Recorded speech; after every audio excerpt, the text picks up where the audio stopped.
কল্যাণীতে ফের উদ্ধার বিপুল পরিমাণ আতশবাজি। গোপন সূত্র মারফত খবর পেয়ে নদিয়ার কল্যাণী থানার পুলিশের অভিযান চালায় কল্যাণী পৌরসভার 20 নম্বর ওয়ার্ডের রথতলার বাসিন্দা জয়ন্ত কুমার বর্মনের বাড়িতে। এরপর সেখান থেকে বিপুল পরিমাণ নিষিদ্ধ শব্দবাজি উদ্ধার হয়।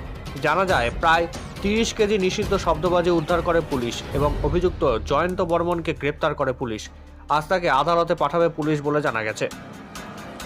আরেকবার জানায়, কল্যাণীতে ফের উদ্ধার বিপুল পরিমাণ আতশবাজি। গোপন সূত্র মারফত খবর পেয়ে নদিয়ার কল্যাণী থানার পুলিশে অভিযান চালায় কল্যাণী পৌরসভার 20 নম্বর ওয়ার্ডের রথতলার বাসিন্দা জয়ন্ত কুমার বর্মনের বাড়িতে।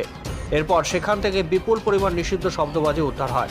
জানা যায় প্রায় 30 কেজি নিষিদ্ধ শব্দবাজি উদ্ধার করে পুলিশ এবং অভিযুক্ত জয়ন্ত বর্মনকেও গ্রেপ্তার করেছে পুলিশ।